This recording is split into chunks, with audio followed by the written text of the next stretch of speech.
Malayalam big boss season 7 ഇന്നത്തെ live അപ്ഡേറ്റ്സിലേക്ക് പോകാം.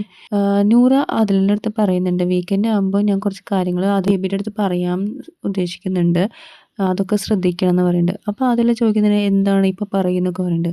പറയുന്നത് നമ്മൾ വരുന്നതിന് മുന്നേ നമ്മൾ കുറേ പ്രൊമോഷനൊക്കെ ഇട്ടിട്ടുണ്ടായിരുന്നില്ലേ, തിങ്ക് ബിഫോർ സ്പീക്ക്, ഈ ഒരു കോട്ട് ഓർമ്മയുണ്ടെന്ന് ചോദിക്കുന്നുണ്ട്. അപ്പോൾ ബേബിയുടെ കാര്യത്തിൽ എന്ത് പറയുമ്പോഴും ഈ ഒരു കാര്യം നമ്മൾ ശ്രദ്ധിക്കണം എന്ന് പറഞ്ഞാൽ കാര്യത്തിൽ ഇത് അപ്ലിക്കബിൾ ആണ്. ഈ ഒരു കാര്യം നമ്മൾ എന്ത് പറയുമ്പോഴും 3 ഒരു 4 പ്രാവശ്യമൊക്കെ ചിന്തിച്ചിട്ട് വേണം പറയാനായിട്ടെന്ന്.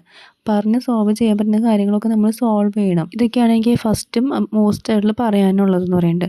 ടാസ്ക് നല്ല രീതിയിൽ ബേബി നന്നായി ചെയ്യുന്നുണ്ട്. അതൊന്നും കുഴപ്പമില്ല. അതൊക്കെ നല്ല രീതിയിലാണ് ബേബി ഇവിടെ ചെയ്ത് പെർഫോം ചെയ്യുന്നത്. പക്ഷേ വേറൊരു കാര്യം എന്താണെന്ന് വെച്ചാൽ, ഒന്നും ആരെയും ഉള്ളിലോട്ട് എടുക്കണ്ട, അത് ഞാൻ പിന്നീട് പറഞ്ഞു തരാമെന്ന് പറയുന്നുണ്ട്. ഇത്രയും കാര്യങ്ങളാണ് നൂറ ആദിലിനെ ഉപദേശിച്ച് കൊടുക്കുന്നത്. ശരിക്കും നൂറ നല്ലൊരു പാർട്ട്ണറാണ്. നല്ല രീതിയിൽ മനസ്സിലാക്കിയിട്ട് എങ്ങനെ തെറ്റാണെങ്കിൽ തെറ്റ് പറഞ്ഞ് മനസ്സിലാക്കി കൊടുക്കുന്ന നല്ലൊരു പാർട്ട്ണറായിട്ടും അങ്ങോട്ടും ഇങ്ങോട്ടും നല്ല റെസ്പെക്റ്റോടു കൂടി സംസാരിക്കുന്ന ഒരാളായിട്ടാണ് കാണുന്നത്. അതിന് ശേഷം നൂറ പറയുന്നുണ്ട്, ശോഭയും ഷിയാസും റിയാസും ഒന്നും ഒപ്പീനിയനായിട്ട് പറഞ്ഞിട്ടില്ല. അവനെ സമാധാനിപ്പിക്കാൻ മാത്രമേ നോക്കിയിട്ടുള്ളൂ. അവൻ എല്ലാവരുടെ അടുത്ത് പോയിട്ട് ഇങ്ങനെ വിഷമിച്ച് പറയുമ്പോൾ അവൻ കരയുന്നത് കണ്ടപ്പോൾ അവനെ സമാധാനിപ്പിക്കുന്നത്, ഇത് മാത്രമേ നമ്മൾ കണ്ടിട്ടുള്ളത്. ഇത് അവന് പ്രശ്നമാവും, അത് ഉറപ്പാണ്. അത് നമുക്കെല്ലാവർക്കും അറിയാം. പക്ഷേ എല്ലാവർക്കും എല്ലാം കംഫർട്ടബിൾ ആവണമെന്നില്ല.